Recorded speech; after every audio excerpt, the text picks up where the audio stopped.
आज हम करेंगे NCERT क्लास 10 ज्योग्राफी के चैप्टर मैन्युफैक्चरिंग इंडस्ट्रीज का 14th मॉड्यूल। पिछले मॉड्यूल्स में हमने पढ़ा अबाउट एग्रो बेस्ड इंडस्ट्रीज और आज हम पढ़ेंगे अबाउट मिनरल बेस्ड इंडस्ट्रीज और उसमें हम पढ़ेंगे about iron and steel industry. इस टॉपिक को हम नेक्स्ट 2 मॉड्यूल्स में कंटिन्यू करेंगे। तो शुरू करते हैं आज का मॉड्यूल।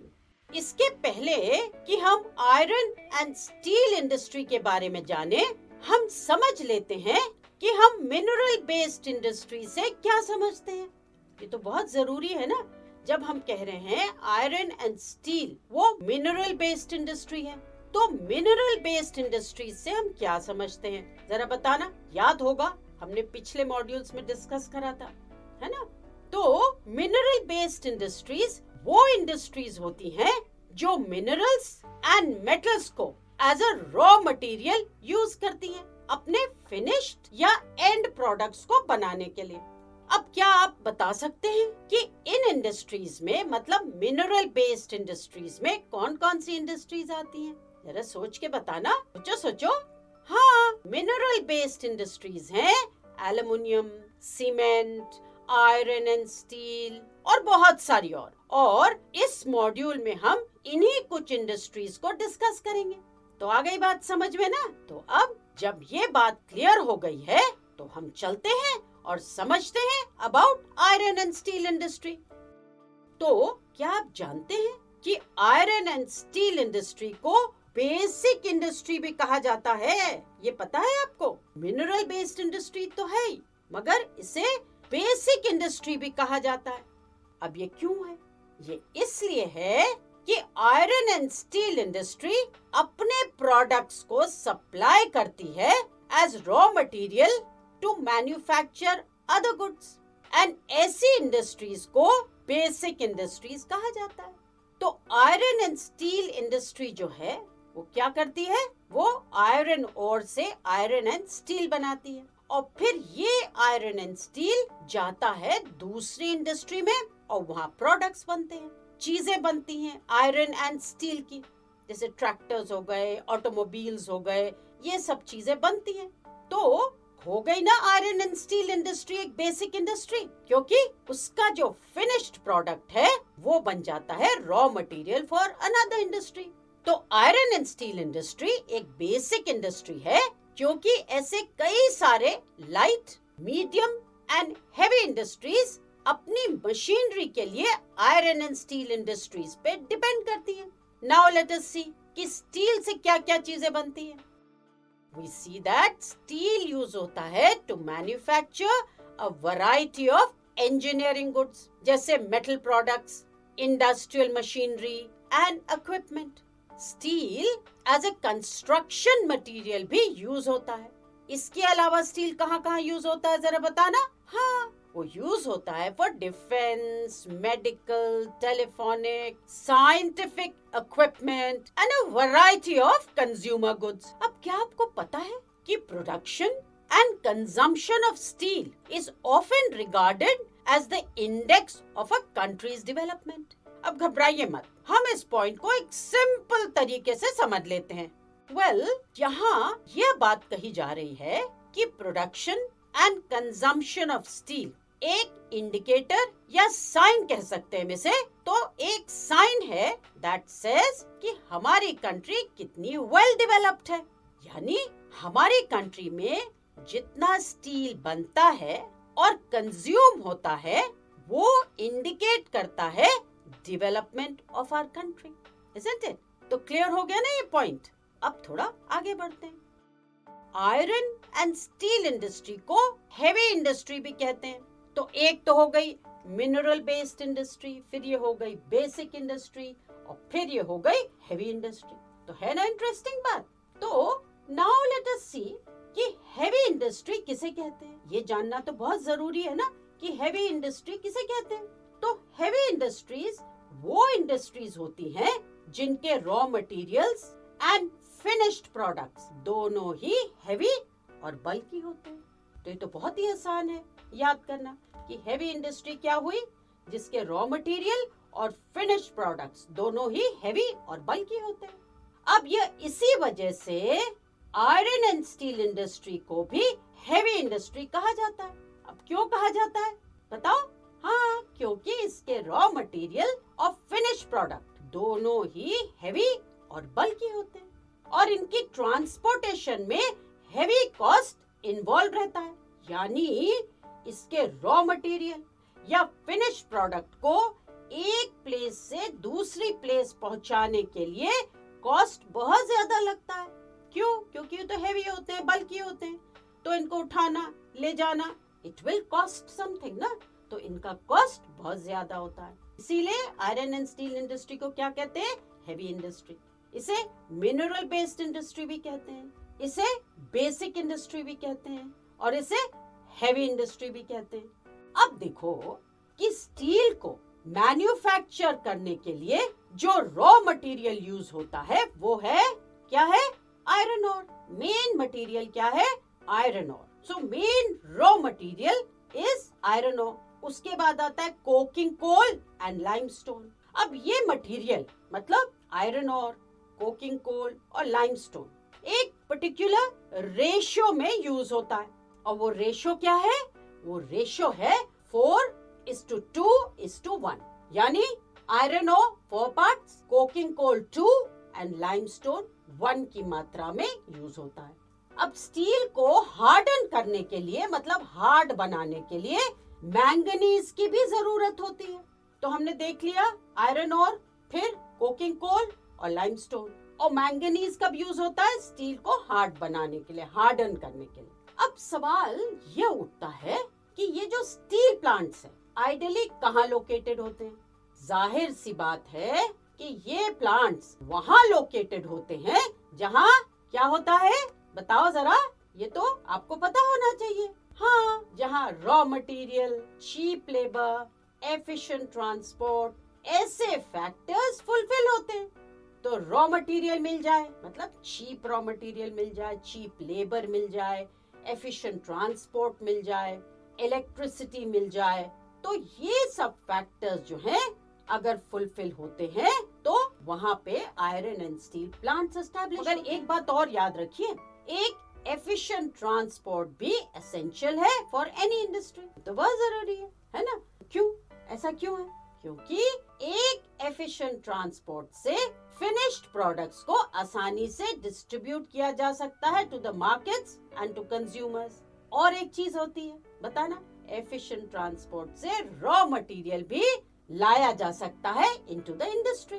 अब चलते हैं और नजर डालते हैं on the statistics of steel production in India. हमें ये भी जानना चाहिए कि स्टैटिस्टिक्स क्या है of steel production in India. अगर हम क्रूड स्टील प्रोडक्शन की बात करें तो इन the year 2016 95.6 million tons of crude steel produce हुआ है। क्रूड स्टील क्या हुआ? वो स्टील जो फिर रिफाइन करना पड़ता है और चीजें बनाने के लिए। तो यहाँ पे हम क्रूड स्टील की बात कर रहे हैं, मतलब स्टील बनाने की जो फर्स्ट स्टेज में स्टील निकलता है उसको हम कहते हैं क्रूड स्टील। तो 2016 में 95.6 million tons of crude steel produce हुआ हमारी कंट्री में। And because of this India ranked third among the world crude steel producers. तो हमारी कंट्री की क्या रैंक है? थर्ड। किस लिस्ट में? वर्ल्ड क्रूड स्टील प्रोड्यूसर्स की लिस्ट में। अगर हम स्पॉन्ज आयरन की बात करें तो India is the largest producer of sponge iron in the world. Crude steel third rank आ गई इंडिया की और स्पॉन्ज आयरन में लार्जेस्ट प्रोड्यूसर है। अब आप ये सोच रहे होंगे कि स्पॉन्ज आयरन होता क्या है?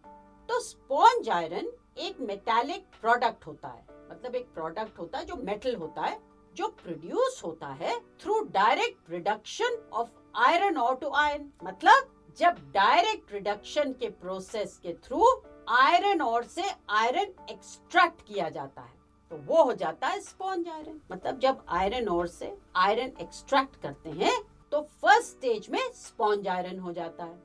तो हमने बात कर ली अब क्रूड स्टील की, हमने बात कर ली स्पॉन्ज आयरन की।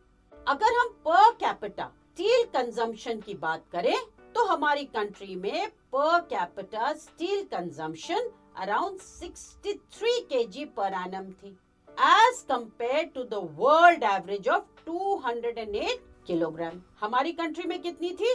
63 kg पर एनम और वर्ल्ड की एवरेज क्या है? 208 kg। बहुत कम हुई हमारी कंट्री। पर कैपिटा का क्या मतलब होता है बताना? मतलब पर पर्सन। तो इसका ये मतलब हुआ कि हमारी कंट्री में around 63 kg per annum consume होता है बाय 1 पर्सन और वर्ल्ड का क्या है? 208 kg पर एनम। तो इतना डिफरेंस है। अब तो समझ गए हम। चलिए करते हैं एक छोटा सा recap. Iron and steel industry कैसी इंडस्ट्री है जरा बताना? हाँ, मिनरल बेस्ड इंडस्ट्री है। क्यों बताना? क्यों? क्योंकि उसका जो रॉ मटेरियल है वो मिनरल बेस्ड होता है। और आयरन एंड स्टील इंडस्ट्री को बेसिक इंडस्ट्री भी कहते हैं। क्यों कहते हैं? इसको इसलिए कहते हैं क्योंकि सारी लाइट, मीडियम, हेवी इंडस्ट्रीज अपनी मशीनरी के लिए आयरन एंड स्टील इंडस्ट्रीज पे डिपेंड करती है। मतलब आयरन एंड स्टील इंडस्ट्री का जो फिनिश्ड प्रोडक्ट है वो कई इंडस्ट्रीज के लिए रॉ मटेरियल है। अब we see that steel use होता है to manufacture a variety of engineering goods, construction material, defence, medical, telephonic, scientific equipment and variety of consumer goods. Production and consumption of steel एक indication या sign है that says कि हमारी country कितनी developed है। Iron and steel industry को एक और नाम दिया गया है। कौन सी कैटेगरी में आती है बताना? मिनरल बेस्ड हमने कर लिया, बेसिक इंडस्ट्री कर लिया। अब तीसरी कौन सी कैटेगरी है? हेवी इंडस्ट्री की। तो आयरन एंड स्टील इंडस्ट्री को हेवी इंडस्ट्री भी कहा जाता है क्योंकि इसके raw materials and finished goods दोनों ही हेवी एंड बल्की होते हैं और इनके ट्रांसपोर्टेशन में हेवी कॉस्ट इन्वॉल्व रहता है। अब स्टील को मैन्युफैक्चर करने के लिए क्या रॉ मटेरियल यूज होता है जरा बताना? मेन क्या होता है? ऑफ कोर्स आयरन और उसके साथ होता है कोकिंग कोल और लाइमस्टोन। अब ये सवाल उठता है कि स्टील प्लांट्स आइडियली कहाँ लोकेटेड होते हैं? बताओ। ये तो बहुत इजी है, मॉड्यूल में भी करा है हमने। क्या क्या चीजें रिक्वायर्ड होती हैं? इसके लिए क्या क्या रिक्वायर्ड है? Raw material, cheap labour, efficient transport, good market, ये सब चीजें बहुत जरूरी है। और इलेक्ट्रिसिटी भी चाहिए, पावर भी चाहिए। तो जहाँ ये सब चीजें मिल जाती हैं वहाँ पे स्टील प्लांट्स आइडियली लोकेटेड होते हैं। एफिशिएंट ट्रांसपोर्ट तो बहुत ही जरूरी है क्योंकि फिनिश्ड प्रोडक्ट्स को आसानी से डिस्ट्रीब्यूट किया जाता है to the markets and to the consumers. और रॉ मटेरियल को भी ट्रांसपोर्टेशन बहुत जरूरी है। अब in the year 2016 95.6 million tons of crude steel production हुआ and because of this India ranked third among the world crude steel producers. India is the largest producer of sponge iron in the world. और हमारी country में per capita steel consumption around कितनी kg है? सोच के बताओ। हाँ, 63 kg per annum थी as compared to the world average of 208 kg। तो ये तो बहुत कम हुआ। तो हमारी कंट्री में per capita steel consumption is low when we compare it to the per capita steel consumption of the world average. So now let's do a quick revision. Iron and steel industry is a mineral based industry. The iron and steel industry is a basic industry since all other industries, heavy, medium and light, depend on it for their machinery. Steel is needed to manufacture a variety of engineering goods, construction material, and defense, medical, telephonic, and scientific equipment, and a variety of consumer goods. Production and consumption of steel is often regarded as the index of a country's development. Iron and steel is a heavy industry because all raw materials as well as finished goods are heavy and bulky, entailing heavy transportation costs. Iron ore, coking coal and limestone are used to produce steel. Their ratio is 4:2:1 respectively. Some quantities of manganese are also required to harden the steel. The finished products also need an efficient transport network for their distribution to the markets and consumers. In 2016, with 95.6 million tons of crude steel production, India ranked third among the world crude steel producers. India is the largest producer of sponge iron.